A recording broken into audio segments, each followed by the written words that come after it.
And welcome back to another entry into the Hey Ed blog, personal blog. Okay, so in today's episode, I'm going to be telling you about my very first day in Italy.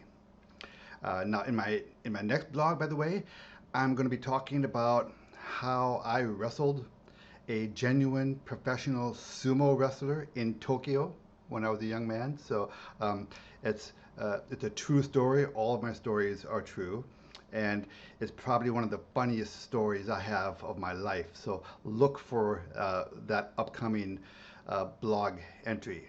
Okay, so here it is in July 1982, and it was the first time leaving the country. Canada doesn't count. I mean, come on, guys. I live in Minnesota. Canada is like a northern suburb. Um, but so it was my first real adventure outside of the country. So I'd flown into Amsterdam because it was the cheapest way to get there. I'm a college student, okay, and I'm on my way to Florence, Italy, to study. And so I take a really long train ride from Amsterdam to Italy.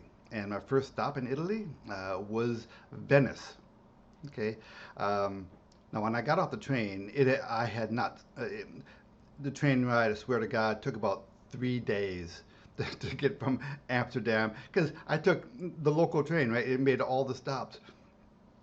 Anyway, so I arrive in Venice, 2 in the morning, and I get out of the Venice train station and I am exhausted. I mean, here I am. I was trying to enjoy my first day in Italy, but I was just so tired. So I ended up just dumping my backpack right there on the steps in front of the train station in Venice and tried to get some sleep. Before too long, a police officer came along and kicked me and said, "Get the hell out of here." So I got up and wandered around because all the hotels and pensiones and hostels, they were closed, right?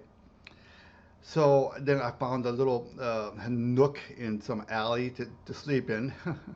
um, then in the morning, the sun comes up and wakes me, sun in the eyes, and I find my way to a hostel and I check in. So I spend my first beautiful day in Italy sleeping. Okay. Um, I did finally wake up in the evening, and I was determined to go out and see Venice. So what do I do? I did the what any young man in Italy would do. Is I bought a big chunk of cheese and a bottle of Chianti, and I started roaming around. And I turned a corner and found this beautiful piazza. Now, it turned out later on, turned out to be Piazza San Marco. Piazza San Marco, it is the postcard version of Venice, okay? Every movie that shoots in Venice is going to have some scenes in Piazza San Marco. Now, I didn't know that at the time. I just thought it was another beautiful square. And there were people walking around, and so what I decided to do is I just walked out right dead center in the middle of the piazza, sat down on the cobblestones, and started eating my cheese and drinking my Chianti wine. And before too long, this beautiful woman comes up to me and says, "Can I join you?" Well, what the hell? Sure, of course. So now she was an English woman, and she was there on her honeymoon. And she said her husband, her new husband, didn't want to go out. And of course, I'm thinking, what an idiot. He's got this beautiful, beautiful woman. They're newlyweds. They're in Venice, freaking Italy, and he doesn't want to go out. Anyway, so we chat and we were laughing about stuff, telling stories, drinking the wine, eating the cheese. Then we decided to get up and explore Venice a little bit. So we started going up and down the side streets. Uh, we almost got in trouble a little bit when we got into a gondola just to take a picture. By the way, I don't have any pictures of that night. I don't know what I was thinking. I don't have many pictures of Italy. I've got to find them. They've got to be somewhere. But I'm going to throw a few of them up here. Uh, And anyway, we talked, and at one point we danced in front of an outdoor band that was playing outside of a trattoria. And the night came to the end, and I said, okay, I better get back to the pensione.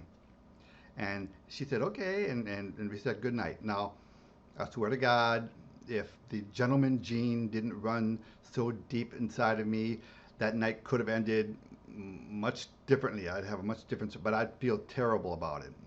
Um, I mean, I've had my share of romance as a young man, but I drew a line at that. Wasn't going to do anything with a married woman.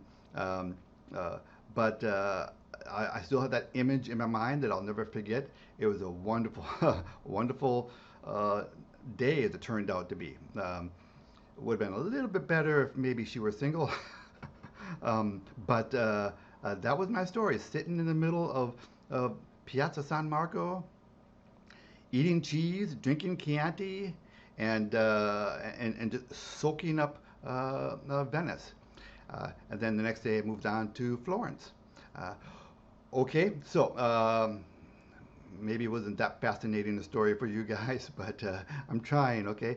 But in my next blog, I'm going to be talking about how I actually wrestled, swear to God, I wrestled a professional sumo wrestler in Tokyo. And hilarious story. You're going to want to hear that. But for now, Edward Anderson saying goodbye for now.